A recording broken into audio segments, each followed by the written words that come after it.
Hermanos, buenos días.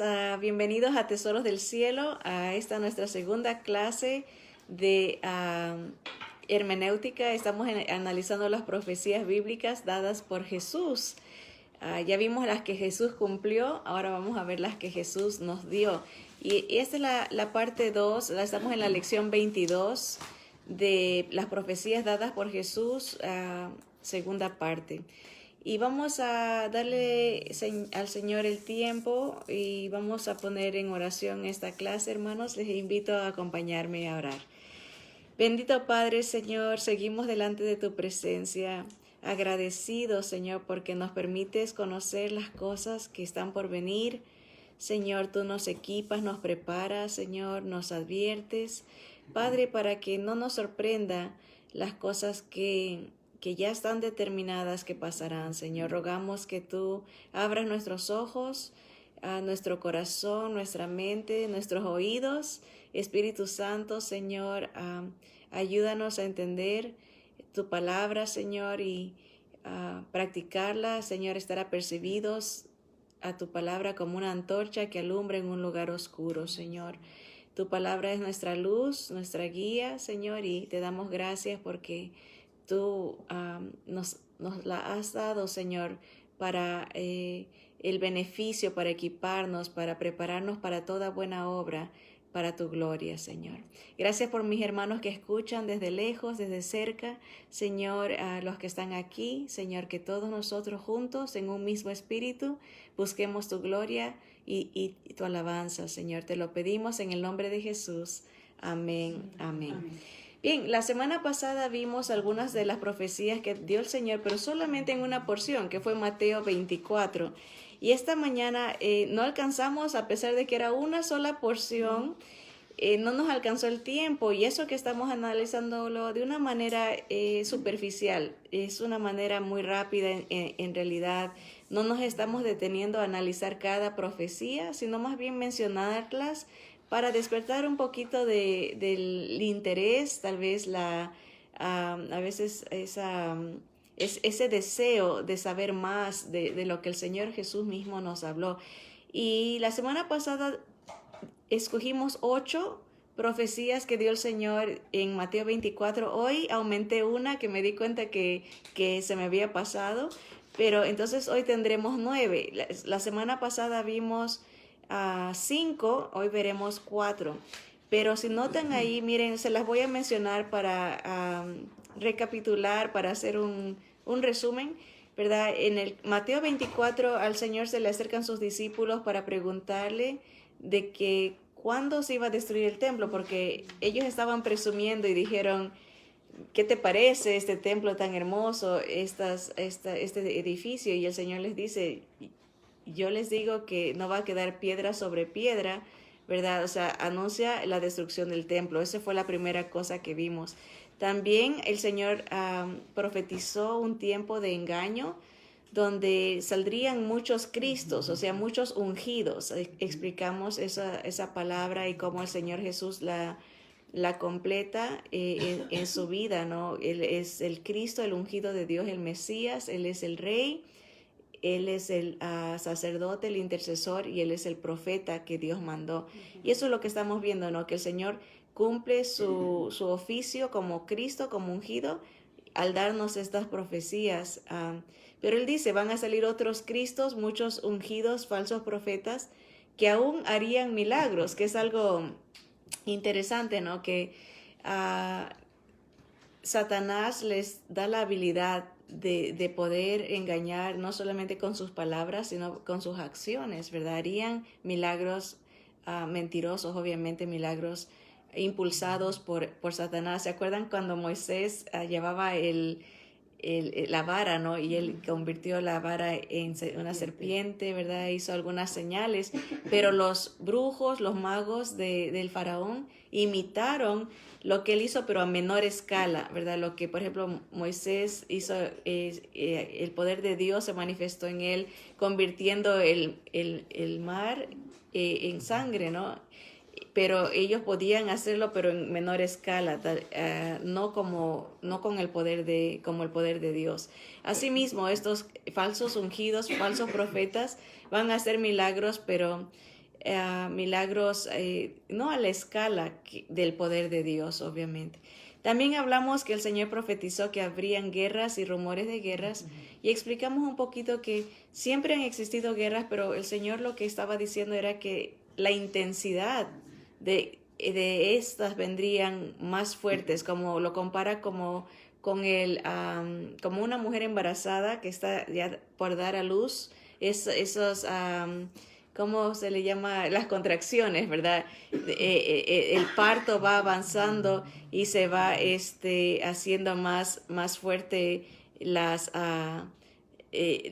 dolores. Asimismo, con estas guerras y rumores de guerras incrementarían.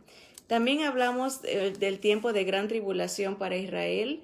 Acordémonos que Mateo 24 hace una referencia en el trato de Dios con el pueblo de Israel.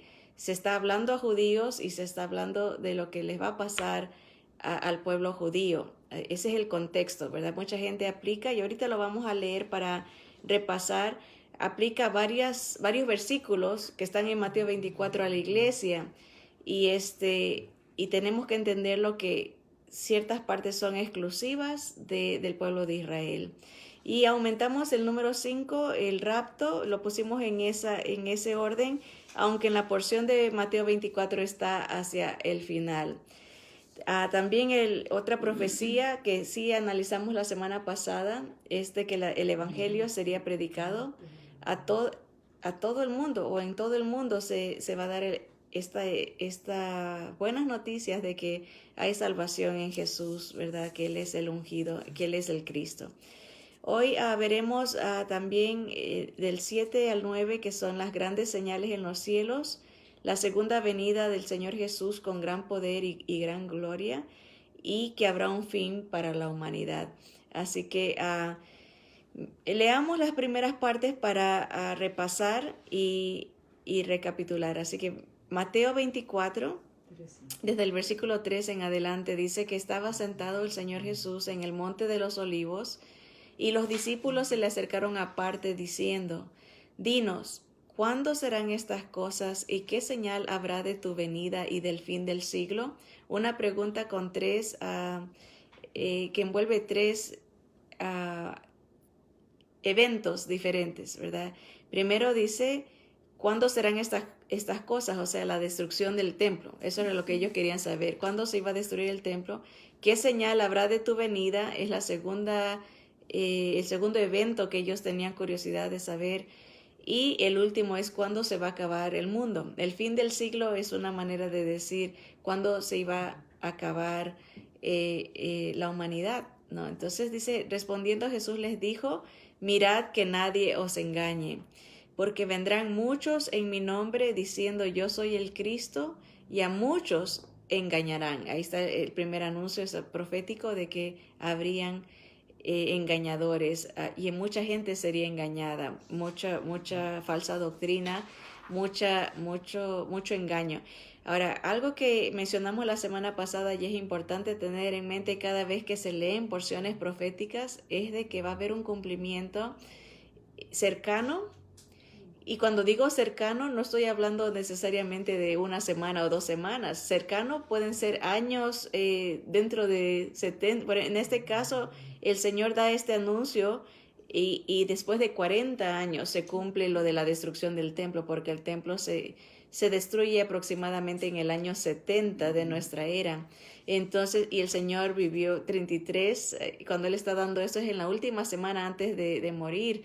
Entonces, aproximadamente casi 40 años después, y eso se le conocería como, o denominaría como un cumplimiento cercano, porque ya hay un cumplimiento remoto, que en este caso serían nosotros ya miles de años después, 2000 años después.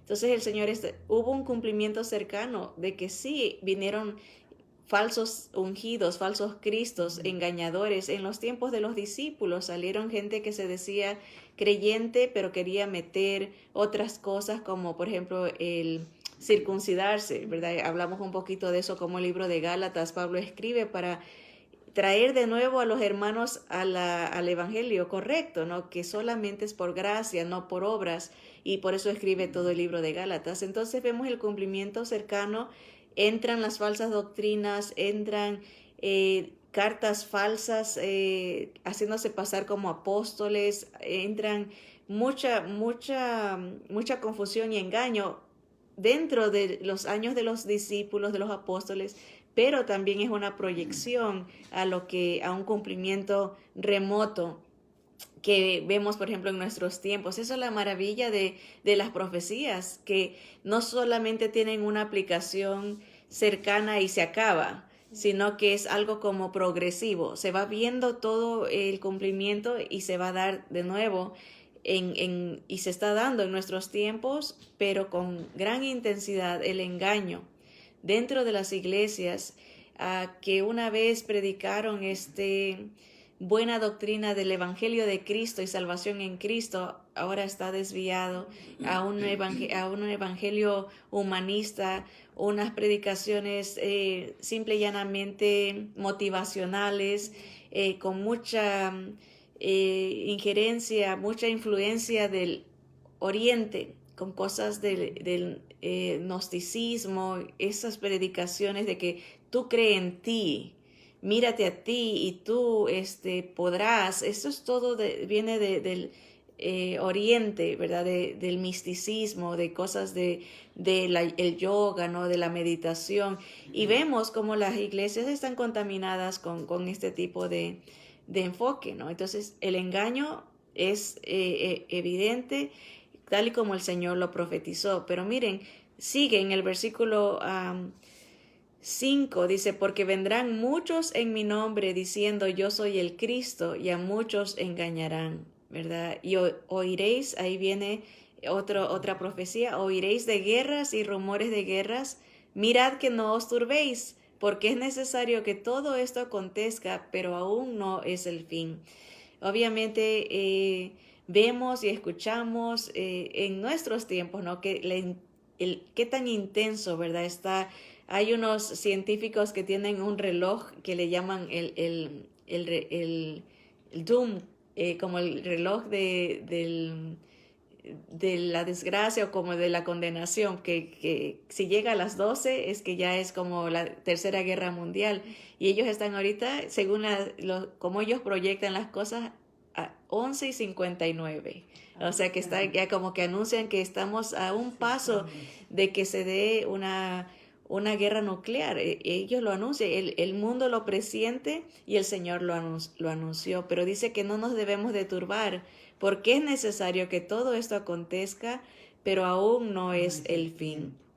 Dice, porque se levantarán nación contra nación y reino contra reino, y habrá pestes y hambres y terremotos en diferentes lugares, y todo esto será principio de dolores. Apenas son presagios de lo tan fuerte que vendrá cuando se dé ese tiempo que la Biblia lo denomina como la gran tribulación, el tiempo de castigo sobre esta humanidad que ha rechazado al Señor Jesús, sobre la humanidad que rechazó el plan de Dios. Así que explicamos también eso de nación contra nación, como en el original quiere decir etnos contra etnos, o sea, razas contra razas, ¿verdad? No es tanto países contra países, sino más bien una turbulencia entre razas, entre culturas. Eso es algo interesante porque se ve cada vez más fuerte tanto como por ejemplo en contra de Israel el antisemitismo. Asimismo hay bastante pugna entre las razas. Es algo evidente en nuestros tiempos. Así que vemos el cumplimiento cercano en los tiempos, pocos años después del Señor en cuanto al engaño. Obviamente ellos de guerras y rumores de guerras, ellos no los veían con tanto como nosotros con la tecnología que hay. Podemos darnos cuenta de tanto el avance de la animosidad que hay entre países, ¿verdad? Así que, tal y como el Señor lo anunció, quise hacer un paréntesis ahí desde el versículo 8 y dice, y todo esto será principio de dolores. Y aquí les puse entre paréntesis el ejemplo del desfile de las rosas. Y nomás lo puse así para no escribir todo y nomás explicárselos. Una manera me gustó esta manera de explicar cómo uno puede ver la profecía, porque a veces cuando estamos leyendo estas porciones, las encerramos como un solo evento. Estamos leyendo todo Mateo 24 y decimos, todo esto va a pasar en una sola... Uh, en un solo momento, pero muchas profecías lo que hacen los profetas es darnos un poquito del futuro y regresan. Y dan un poquito están dando un poquito de lo más cercano y regresan y van al remoto, al contexto, al cumplimiento remoto. Entonces están yendo de aquí para allá, de aquí para allá. Y uno diría, como que lo hacen más complicado, ¿no? En lugar de ir en el orden de los acontecimientos, ¿por qué dan un poquito del fin y un poquito de la mitad y un poquito de... me gustó este ejemplo que escuché para poder entender por qué pasa eso. Los que vivimos acá en Estados Unidos estamos familiarizados con el desfile de las rosas, que es un evento grande que se da normalmente el primer día del año, enero 1, muy por la mañana. Se tiene preparado todo en la ciudad de Pasadena, cuadras y cuadras y cuadras de las calles, porque van a pasar unas carrozas inmensas. Cuando digo carrozas, no son carrozas de caballos, sino les llaman carrozas, pero son como carros alegóricos, pero diseñados con rosas, ¿verdad? Estaba viendo, por ejemplo, un águila inmensa. Son altos, son como tal vez de 2 pisos, ¿verdad? Y largos, como de 2 casas. Cada carroza, y están decoradas con puras flores, digamos, hacen las águilas y pintan las flores. Son hermosas las carrozas, pero son muchas carrozas. Por ejemplo, hay universidades que mandan carrozas, hay compañías que mandan por el AT&T, ¿verdad? Hay el gobierno manda carrozas, ¿verdad? A veces sale el alcalde y a veces ponen a personajes famosos que van saludando en las carrozas, ¿verdad? La gente se amontona, ¿verdad? En graderías. Hay gente que a veces duerme, ¿verdad? Para separar un buen puesto, ¿verdad? Porque cuando empiezan las carrozas, pero como es tan largo el lugar donde van a estar, de cuadras, millas y millas o kilómetros, ¿verdad? Hay gente que está en el suelo y hay un lugar específico de graderías donde la gente observa o a veces desde hoteles se ubican para poder ver. La cuestión es de que cuando empieza el desfile, ¿verdad? Hay obviamente locutores que están narrando, mira qué bonita la carroza de AT&T, trajo un águila y usaron rosas de este color y empiezan a dar los detalles, ¿verdad? Y entonces la gente está contenta, pero al final del desfile, ya kilómetros después, hay gente que todavía no ha visto esa carroza, están escuchando, pero están lejísimos, ¿verdad? Y sigue avanzando la carroza y viene la segunda detrás, viene la tercera. Los que están en la primera, al principio, para ellos ya pasaron las carrozas, pero los que están al final todavía no ven eso hasta que después de unas cuantas horas llegan las carrozas. Pero observando todo el evento desde el cielo está nosotros acá le llaman blimp, que es como un globo inmenso que busqué el nombre, cómo se dice en español, pero no es muy común. Es como algo que se guía, es algo como dirigido se llama. El dirigido es una bomba, pero abajo están como un piloto ahí y a veces hasta tienen letras, esos que es un dirigible, ¿verdad? Eso es lo que así se le llama el dirigible. Ve todito desde el principio hasta el final. Entonces él está narrando y dice, viene la carroza del águila y atrás sigue la carroza de AT&T. Y entonces va avanzando y después se regresa, oye, está entrando la otra carroza, pero ya es la carroza como número 20, pero porque él tiene una visión de todo el panorama, ¿verdad? Está viendo desde el principio hasta el final y dice, oh, y los del final están viendo el águila, regresa a narrar lo que están viendo, porque acá recién está empezando a pasar esa carroza, aunque en la mitad está lleno de carrozas y siguen. Llega un punto en que ya las carrozas pasan y los que estaban al principio ya hasta se van a su casa porque ya se acabó el desfile para ellos, pero para los que están kilómetros después recién está empezando. Entonces el de arriba está viendo todo el panorama, para él ya pasó, sigue y está por venir y desde arriba. Entonces eso es lo que pasa cuando un profeta está anunciando en una sola porción. De repente anuncia lo que está al final y después regresa y dice, pero es como que se está viendo recién la carroza y se enfoca después en la mitad, porque él desde el panorama, la visión que está viendo todo en línea. Para Dios todo está en presente y como humanos no podemos entender este concepto porque para nosotros hay pasado, presente y futuro, pero más o menos así podemos darnos una idea de por qué va para atrás y después se enfoca en la mitad y después va para adelante, porque el panorama para él ya todo está pasando al mismo tiempo, está viendo todo al mismo tiempo, aunque para nosotros no lo podemos ver así. Algo que pensé que nos ayuda para definir los diferentes eventos es la palabra entonces, y por eso se la subrayé aquí. Dice, cuando analizamos la palabra entonces, podemos notar la separación de eventos. La palabra que se usa en el griego es la palabra toté, que quiere decir cuando, en el tiempo que, y puede ser del pasado o del futuro. Es algo interesante porque a veces leemos, como digo, tan rápido y estamos leyendo y entonces y pensamos que está todo pasando al mismo tiempo. Pero esa palabra entonces nos está poniendo como diciendo, no quiere decir y.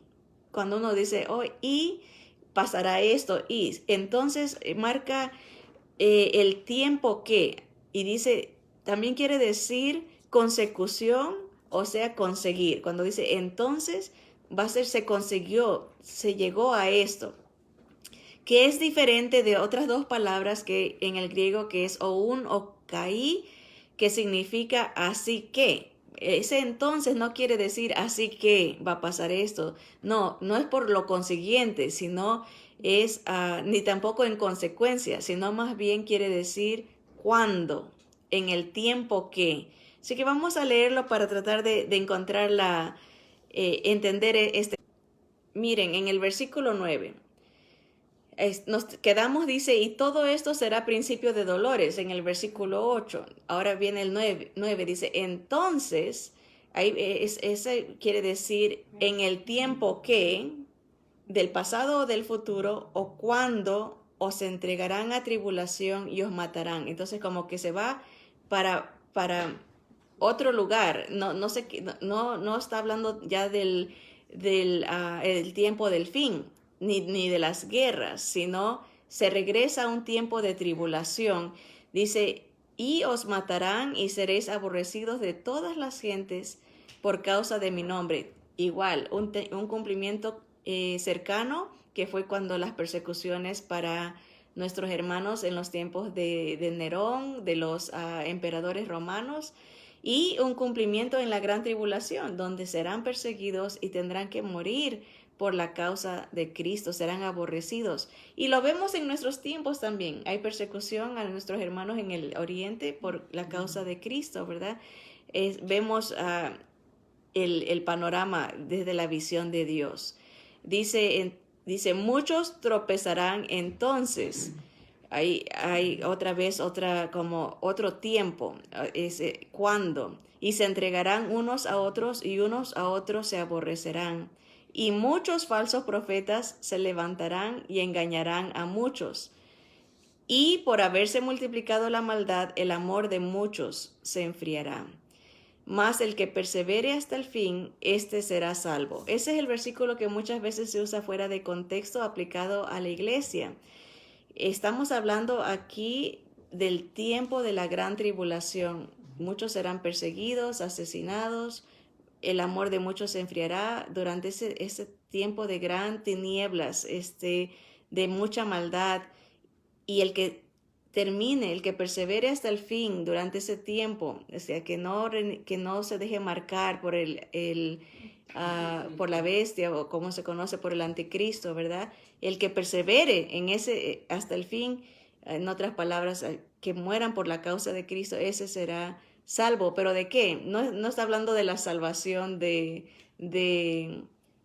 su alma, sino está hablando, será salvo de ese tiempo de castigo, será salvo de ese tiempo de gran sufrimiento. Obviamente, el Señor siempre dijo, no tengan miedo al que puede destruir el cuerpo, sino al que puede destruir el alma, porque, dicho sea la verdad, morir es un proceso rápido, a menos que sea un tiempo de tortura, pero cuando uno muere, pero el espíritu y el alma sigue eterno. Entonces por eso dice, se salvan de ese sufrimiento que está cayendo sobre esa generación. Dice el versículo 14, y será predicado este evangelio del reino en todo el mundo para testimonio a todas las naciones. Y entonces, ahí dice, el tiempo, ¿cuándo? En el tiempo, cuando se logrará, como dice en consecución, conseguir que venga el fin. Ya podrá venir el fin. No es que se predique y viene el fin inmediatamente, sino que está proyectándolo, ¿verdad? Es una manera que el Señor nos enseña el fin, la mitad, el principio en una sola narración, ¿verdad? Entonces dice como el otro tiempo.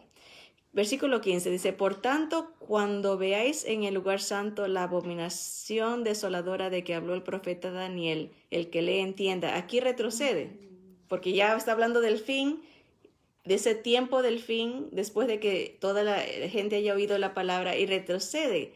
Cuando vean la abominación desoladora, eso es que el anticristo entre al templo, el nuevo templo que será construido, y se declare él Dios. Esa es la abominación desoladora. Dice, el que lee entienda. Y otra vez, entonces, viene otra etapa. Y aquí viene esto que se dio. Dice, los que estén en Judea huyan a los montes. El que esté en la azotea no descienda para tomar algo de su casa. Y el que esté en el campo no vuelva atrás para tomar su capa. Mas hay de las que estén encintas y de las que críen en aquellos días. Orad pues que vuestra huida no sea en invierno ni en día de reposo, porque habrá entonces gran tribulación. Desde el versículo 16 hasta el versículo 20 hay un cumplimiento cercano. Cuando vino esa conquista romana a Jerusalén y destruyeron el templo, hay un historiador judío llamado Flavio Josefo que narra que todos los cristianos siguieron el consejo del Señor Jesús, y cuando ellos vieron que Jerusalén era rodeada por el imperio romano, huyeron. Ellos se fueron, y los que no eran creyentes se quedaron siguiendo la revolución en contra de Roma y del emperador de Tito, que era hijo del emperador Vespasiano, que iba a ser el que iba a perseguir a los creyentes después.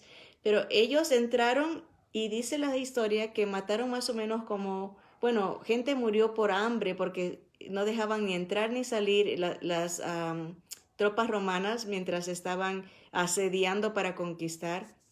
Dice que la gente murió como 1.100.000 personas, tanto de hambre o asesinados por los romanos, pero de los cristianos ni uno murió, porque huyeron y siguieron el consejo del Señor. Entonces vemos un cumplimiento cercano unos años después de lo que el Señor dice. Cuando entonces dice, los que estén en Judea huyan a los montes, el que esté en la azotea no descienda para tomar algo de su casa, ni tampoco regrese al campo. Huyeron, se escaparon, siguieron el consejo del Señor. Ese fue el cumplimiento cercano, pero va a haber un cumplimiento remoto, que esto se va a dar de nuevo en la gran tribulación, y los que estén apercibidos de nuevo podrán escapar ahora sí del anticristo, podrán escapar de ese castigo que venga sobre Israel, porque va a haber gran mortandad nuevamente. Esto está profetizado por el Señor Jesús.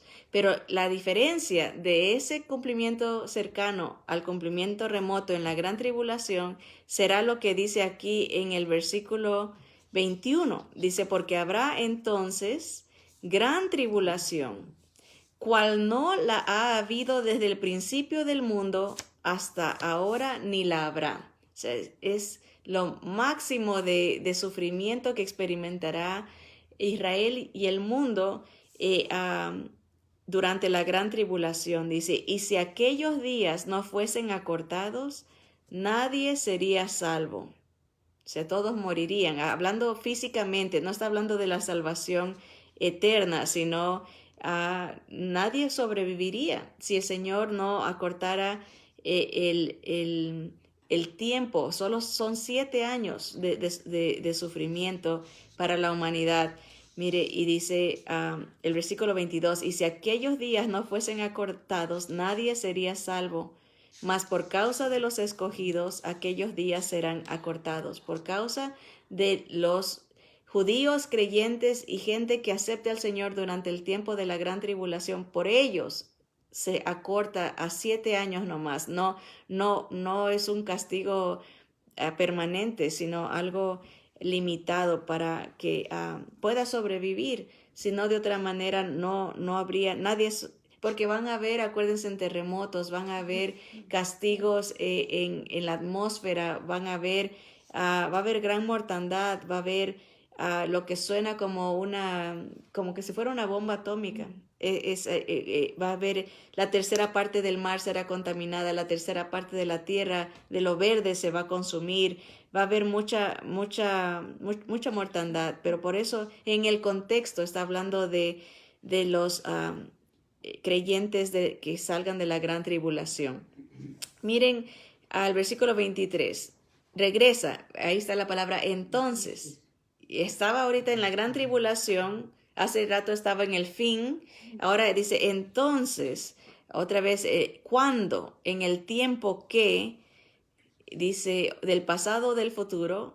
Dice, si alguno os dijere, mirad, aquí está el Cristo, o mirad, allí está, no lo creáis, porque se levantarán falsos cristos y falsos profetas, y harán grandes señales y prodigios, de tal manera que engañarán, si fuera posible, aún a los escogidos. Noten ahí, contexto, esto ha pasado, está pasando y pasará, está viendo como del dirigible, ¿no? Desde arriba, todo el evento como uno solo, aunque está en diferentes lugares.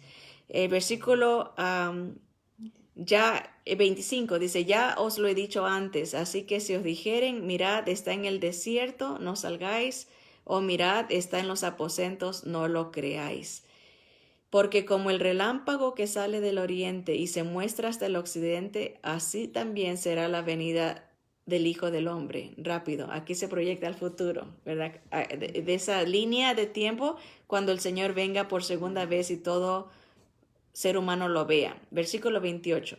Porque donde quiera que estuviera el cuerpo muerto, allí se juntarán las águilas.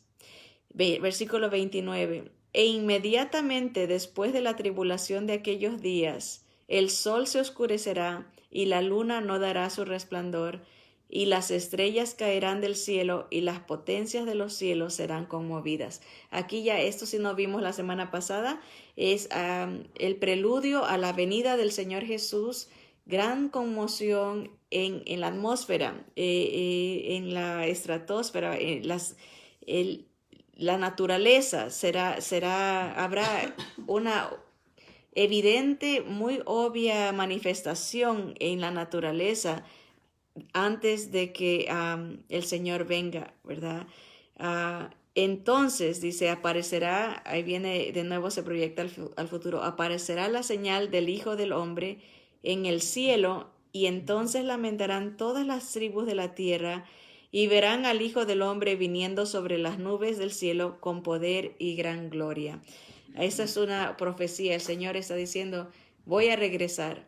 pero no vendré sin que antes pasen todas estas cosas, estos cambios naturales, estos cataclismos en realidad en la naturaleza, ¿verdad? Versículo 31 dice, y enviará sus ángeles con gran voz de trompeta y juntarán a sus escogidos de los cuatro vientos desde un extremo del cielo hasta el otro, hablando de los escogidos que salgan durante la gran tribulación. No es de nosotros. En cuanto al rapto, ahorita lo va a decir porque regresa en la línea de tiempo. Miren el versículo 32. Dice, de la higuera aprended la parábola. Cuando ya su rama está tierna y brotan las hojas, sabéis que el verano está cerca. Así también vosotros, cuando veáis todas estas cosas, conoced que está cerca, a las puertas. De cierto os digo que no pasará esta generación hasta que todo esto acontezca. La humanidad, o sea, está hablando el Señor, no va a pasar hasta que esto suceda. El cielo y la tierra pasarán, versículo 35. Pero mis palabras no pasarán. Aquí ya se proyecta al final, o sea, de la humanidad. Se destruye todo el mundo muere, ¿verdad? Y estamos hablando solamente de el alma, los espíritus, nosotros los que hayamos creído en Cristo seremos transformados, tendremos un cuerpo diferente, un cuerpo que puede entrar al cielo, un cuerpo que, como el del Señor Jesús, que se puede transportar, que puede volar. El Señor se ascendió, ¿verdad? Así mismo. Por eso dice, no pasará esta generación, la humanidad, porque nosotros seremos tendremos otra naturaleza, ya no seremos meramente humanos, ¿verdad? Dice, cuando el cielo y la tierra pasen, ya desiste la humanidad como nosotros la conocemos, pero las palabras del Señor no pasarán. Ahí otra vez el Señor se va otra vez hasta el fin en la línea de tiempo para nosotros. En el versículo 36 dice, pero del día y la hora nadie sabe, ni aun los ángeles de los cielos, sino solo mi Padre. Aquí regresa un poquito a lo que es el rapto.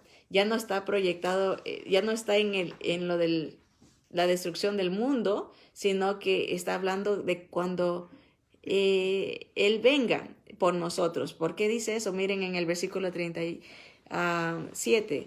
Mas como en los días de Noé, así será la venida del Hijo del Hombre. Porque como en los días antes del diluvio estaban comiendo y bebiendo, casándose y dándose en casamiento, hasta el día en que Noé entró en el arca, y no entendieron hasta que vino el diluvio y se los llevó a todos, así será también la venida del hombre. Noten, aquí hay una comparación muy drástica, que es lo que hemos estudiado. Se habla del diluvio, está como un tipo de la venida del Señor, que será inesperada. La gente no se va a dar cuenta cuando Él venga por su iglesia. Obviamente cuando Él venga, cuando todo ojo lo verá, es otro evento. La segunda venida de Cristo, cuando todo ojo lo ve, es cuando el Señor ya viene con nosotros. Entonces, esta es una referencia al rapto, ¿verdad? Que todo va a estar como que sin nada, en todo normal, va a haber va a ser normal, la gente va a estarse comiendo, cazando, todo como era en los días de Noé. No le creyeron y la gente siguió su vida, sus rutinas, ¿verdad? No, sus hábitos, como que sin nada estaba pasando hasta el día que vino el diluvio. Ahí lo sorprende porque no lo esperaban. Asimismo, el Señor, cuando Él venga ya con nosotros, va a ser, o por nosotros más bien, va a ser sorpresivo para el mundo, no para nosotros, va a ser sorpresivo para ellos. Miren, ¿por qué? Dice el versículo 40. Entonces, en ese tiempo estarán dos en el campo, el uno será tomado y el otro será dejado. Dos mujeres estarán moliendo en un molino, la una será tomada y la otra será dejada. Ven aquí cómo regresó. Ya estaba en el fin la destrucción del mundo, pero regresó con ese entonces, como que otra vez nos abre a otro evento, ¿verdad? No es todo junto en una sola, sino que el Señor está viendo en una sola línea lo que para nosotros es pasado, presente o futuro, pero Él lo ve y por eso va de un lado a otro, describiendo los diferentes eventos que componen este periodo, esta temporada de 7 años, ¿verdad? Entonces, dice, retrocedió al rapto, ¿verdad? Uno puede ser tomado, otro se queda, dependiendo de su relación con el Cristo, ¿verdad? El que tiene a Cristo, nueva criatura es y tiene garantizada la vida eterna, ¿verdad? Estar con Cristo para siempre. El que no tiene a Cristo se queda a sufrir. Obviamente no lo tiene porque lo rechazó, porque no dependió de él, ¿verdad? Esperó en cualquier otra cosa menos en Cristo, ¿verdad? Dice, pero sabe de esto, que si el padre de familia supiese a qué hora el ladrón habría de venir, velaría y no dejaría minar su casa. Por tanto, también vosotros estad preparados, porque el Hijo del Hombre vendrá a la hora que no pensáis. Esto se me hace interesante porque uno a veces puede anticipar y decir, sabemos, se siente que el Señor ya está cerca. El Señor está cerca. Él dijo, eso lo anunció Él desde tiempo atrás, que su venida estaba cerca. Y uno ve el avance de la maldad, ve muchas cosas cumpliéndose como esto de los falsos profetas, ve que la gente, la apostasía, y eso vamos a leer ahorita, porque el Señor dijo que no iba a venir por nosotros hasta que se dé la apostasía y el hijo de de pecado, el hombre de pecado se manifieste.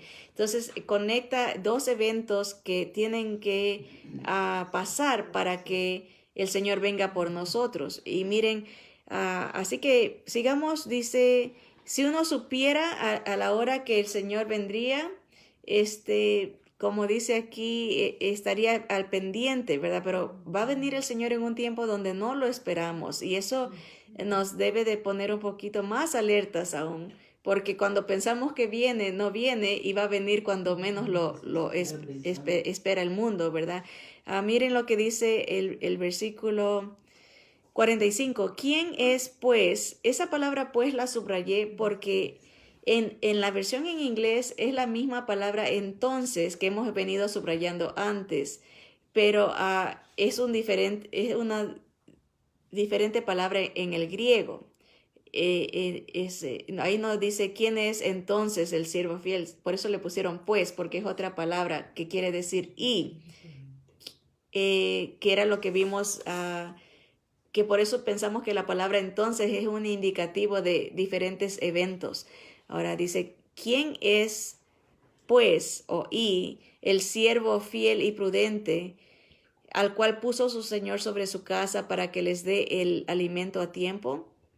Bienaventurado aquel siervo al cual cuando su Señor venga le halle haciendo así, sea ocupado en las cosas del Señor, sirviendo al Señor, dependiendo del Señor, buscando la voluntad del Señor. Esa es la idea, ¿no? Es feliz el siervo, es feliz la persona que cuando el Señor venga esté esperándolo, como la Virgen, ¿verdad? Que está lleno del Espíritu Santo en figura, ¿verdad? Está pendiente de que la voluntad del Señor se haga en su vida y busca la gloria de Cristo, ¿verdad? Será feliz el siervo que esté así, porque el Señor cuando venga, lo pondrá sobre sus bienes, ¿verdad? Le va a dar honra, le va a dar reconocimiento. Dice, versículo 48, pero si aquel siervo malo dijera en su corazón, mi Señor tarda en venir, y comenzare a golpear a sus consiervos, o sea, pierde el enfoque, se empieza a enfocar en sus compañeros, a estar atacando a sus compañeros, a estar criticando a sus compañeros, o sea, perdió el enfoque de su llamado como siervo. El siervo está para servir al Señor, ¿verdad? En amor y a nuestros prójimo también, ¿verdad? Este siervo perdió el enfoque, se está enfocando en lo que quiere personalmente y por eso empieza, dice aquí, a golpear a sus consiervos y aún a comer y a beber con los borrachos. Pierde su llamado, pierde su santidad, ¿verdad? Esa separación para Dios. se desenfocó. Dice, vendrá el Señor de aquel siervo en aquel día que éste no espera. ¿Ven la diferencia? El buen siervo sí está esperando al Señor y el otro no. Ni esperaba el día ni la hora. No estaba al pendiente. No estaba viviendo con una urgencia de esta profecía. No la estaba aplicando a su vida. El Señor viene. Cuando uno cree firmemente que el Señor puede venir en cualquier momento, vela, mira bien cómo está caminando, está apercibido de que no se desenfoca ni se distrae con las cosas del mundo, porque tiene pendiente que su maestro, su Señor, viene en cualquier momento. Y en cambio el otro no, se enfocó en su querer, se desenfocó más bien. Y entonces dice el versículo 50, vendrá el Señor de aquel siervo en día que éste no espera y a la hora que no sabe, y lo castigará duramente y pondrá su parte con los hipócritas. Allí será el lloro y el crujir de dientes. No está hablando de que lo va a mandar al infierno, pero sí, acuérdense que cada obra nuestra será pasada como por fuego. Las obras que no se hicieron, no se edificaron sobre la fe de Cristo, sino tal vez con motivaciones personales, serán quemadas, pero las que se hacen enfocadas en Cristo para la gloria de Cristo y por Él, esas recibirán premio. Entonces habrá tristeza, muchos lamentaremos de que ciertas obras en verdad no fueron hechas para Cristo, sino a lo mejor por costumbre, a lo mejor por tradición, a lo mejor por compromiso, a lo mejor por presión, y se hacen cosas a veces por diferentes motivaciones y no para Cristo, y esas serán quemadas y nos dará tristeza de que desperdiciamos nuestro tiempo, ¿verdad? Hay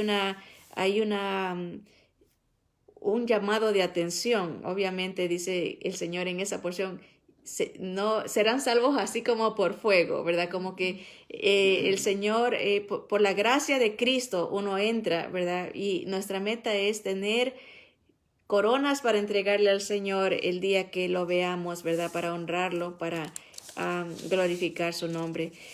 Hay muchos versículos o porciones de la Biblia, tanto en el Antiguo Testamento como en el Nuevo, que amplían la visión de las profecías dadas por el Señor. Por ejemplo, el apóstol Pablo nos da un poco más de detalles en cuanto al rapto de la iglesia en su segunda carta a los tesalonicenses en el capítulo 2. Solamente vamos a topar esto porque es la profecía que añadimos en esta clase de las 9 profecías que da el Señor Jesús en el libro de Mateo, que se registra en el libro de Mateo capítulo 24. Dice, segunda a los tesalonicenses capítulo 2 del 1 al 5, Pablo amplía, dice, pero con respecto a la venida de nuestro Señor Jesucristo y nuestra reunión con Él, obviamente está hablando del rapto, no de la segunda venida con poder y gran gloria, sino solamente por su iglesia, solamente por su novia, solamente por los creyentes. Dice, os rogamos, hermanos, que no os dejéis mover fácilmente de vuestro modo de pensar, ni os conturbéis ni por espíritu, ni por palabra, ni por carta como si fuera nuestra, en el sentido de que el día del Señor está cerca. O sea, no se dejen engañar por alguien que diga que tiene otra profecía o algún espíritu. Hay gente que dice, yo vi por revelación, tuve un sueño. Dice, no se dejen conturbar, mover por ningún espíritu, ni por ninguna palabra, ni por carta, como que si fuera de algún apóstol. Hay gente que dice, aquí hay una nueva revelación, un nuevo libro, ¿verdad? Una nueva Biblia. No se dejen engañar en el sentido de que el día del Señor está cerca. El Señor viene, dice versículo 3, nadie os engañe en ninguna manera, porque no vendrá sin que antes venga la apostasía y, noten ese y, no es la palabra entonces, como lo vemos en Mateo 24, es la palabra y en el griego, que es una conexión. Va a venir la apostasía y va a venir y se manifieste el hombre de pecado. En otras palabras, el creyente de alguna manera podrá identificar, antes de que el Señor se lo lleve, quién va a ser el anticristo. Va a haber, la gente va a haber como un desertar de la fe. Va a haber la gente que ha escuchado, va a llegar un momento en que va a renegar, va a decir, no quiero saber de Cristo, se va a ir. La apostasía es habiendo oído, es apartarse de algo que es verdad, se va de la verdad, aparta de la verdad el oído. La gente no quiere saber ya del Señor y se va a manifestar el hombre de pecado. Noten esa conexión. Nadie os engañe en ninguna manera, porque no vendrá, hablando del rapto, el Señor por nosotros, sin que antes venga la apostasía, el apartarse de la verdad de la gente, y se manifestará el hombre de pecado, el hijo de perdición. Sabemos que ese es el anticristo, el cual se opone y se levanta contra todo lo que se llama Dios o es objeto de culto. Ahora sí, punto y coma, dice, tanto nos explica cómo se opone a Dios. Él se va a declarar Dios, tanto que se sienta en el templo de Dios como Dios, haciéndose pasar por Dios. ¿No os acordáis que cuando yo estaba todavía con vosotros os decía todo esto? El apóstol Pablo les enseñaba a los hermanos en la iglesia tesalónica cómo sería lo del rapto y qué pasaría. Les estaba explicando, ¿no?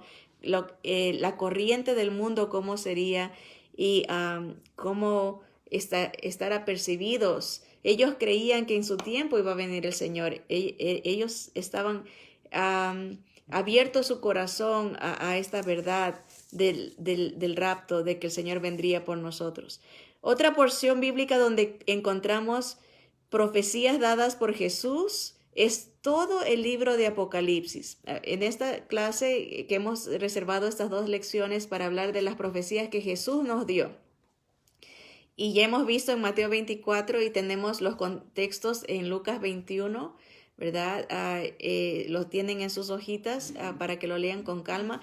Y ahora otro libro profético es Apocalipsis, que es profecías dadas por Jesús, donde podemos observar una detallada descripción de los tiempos del fin, empezando desde la era de la gracia o lo que se conoce como el tiempo de los gentiles, el periodo de la iglesia, y terminando con la era de la humanidad. El Apocalipsis nos da desde nuestra época, más bien desde que empieza la iglesia, están los mensajes a las diferentes iglesias que se puede interpretar como igual, contexto cercano, contexto remoto en la historia de la humanidad, ¿no? Como cada iglesia puede representar un periodo de tiempo.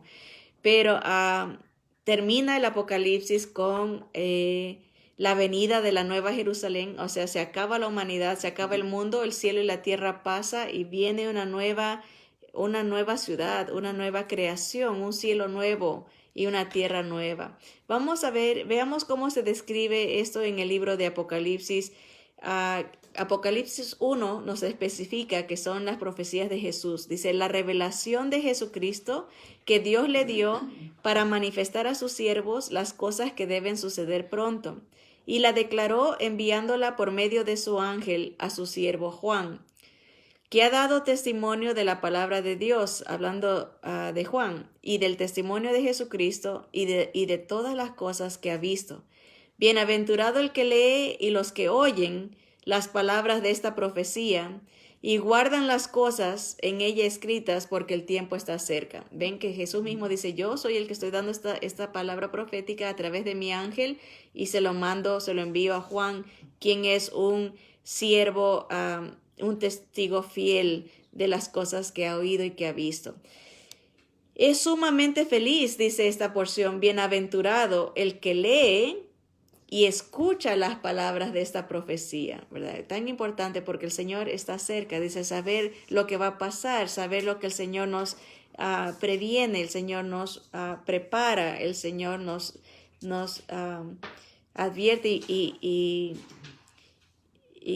equipa para estos eventos. Y terminando en el libro de Apocalipsis, en el capítulo 22, dice el Señor desde el versículo 16 al 21, que es el último versículo, dice, yo Jesús, Noten qué tan específico. En el primer capítulo él dice, yo soy el que doy esta profecía, y aquí él reitera, yo Jesús he enviado a mi ángel para daros testimonio de estas cosas en las iglesias. Yo soy la raíz y el linaje de David, la estrella resplandeciente de la mañana. Y el espíritu y la esposa dicen, ven, y el que oye diga, ven. Y el que tiene sed, venga, y el que quiera, tome del agua de la vida gratuitamente. Yo testifico, el Señor Jesús, a todo aquel que oye las palabras de la profecía de este libro. Si alguno añadiere a estas cosas, Dios traerá sobre él las plagas que están escritas en este libro. Y si alguno quitare de las palabras del libro de esta profecía, Dios quitará su parte del libro de la vida y de la santa ciudad y de las cosas que están escritas en este libro. El que da testimonio de estas cosas dice, ciertamente vengo en breve. Garantizado el Señor Jesús dice, amén, contesta Juan. El apóstol dice, sí, ven Señor Jesús. Y termina Juan poniendo, la gracia de nuestro Señor Jesucristo sea con todos vosotros. Amén, amén. Así que vemos profecías dadas por Jesús, tan importante, ¿verdad? Me asombro mucho, a veces escucho a personas que quieren escuchar palabras proféticas, ¿no? Como algo más, como diciendo, esto como que no nos conviene, como que esto no es tan relevante. Yo quiero oír algo que, ¿qué me va a pasar a mí personalmente si voy a tener este trabajo, si me va a salir este novio, o si me voy a, que como que si fuera una adivinación? Eso la gente quiere, está más, dice, y el Señor lo profetizó, en los últimos tiempos tendrán comezón de oír fábulas, oír cosas que son temporales, no tienen ningún efecto eterno, pero el Señor nos da la profecía, como Pedro dice, a la cual tenemos que estar atentos, apercibidos como una antorcha que alumbra en la oscuridad. El Señor ya nos ha delineado todo hasta el fin del mundo, ¿verdad? Y qué pasará con los creyentes en Él. Así que esto no nos trae tristeza, ni fatalismo, ni depresión, al contrario, nos trae consuelo, fortaleza, nos trae paz de que el Señor está en control. El Señor todo lo sabe el fin desde el principio y sabe nuestro fin, sabe lo que tiene preparado para nosotros en Cristo. Él sabe las cosas que ojo no vio, ni oído oyó, son las cosas que el Señor ha preparado para los que le aman, cosas maravillosas que Juan no podía ni describir. Lo comparaba con cosas bellas de nuestra naturaleza, como el diamante, como cosas, el vidrio, ¿verdad? Cosas maravillosas, pero algo que fuera de serie. Así que, hermanos, los animo a que estudiemos la palabra, a que el Espíritu del Señor nos inquiete para que las profecías de Jesús las atesoremos, para estar apercibidos, porque ese fue el propósito por el cual Él las dio, para prepararnos, para que estemos equipados, para que nada nos sorprenda como el mundo le va a sorprender, sino que estemos, dice que a nosotros no nos va a sorprender como al ladrón, porque nosotros estamos con el Espíritu del Señor, tenemos la palabra del Señor y tenemos la palabra profética más segura a la cual hacemos bien en estar atentos y apercibidos. Que el Señor nos bendiga en esta búsqueda y en este estudiar de la voluntad del Señor descritas en las profecías y en la palabra del Señor. Adelante con Cristo, el Señor viene pronto.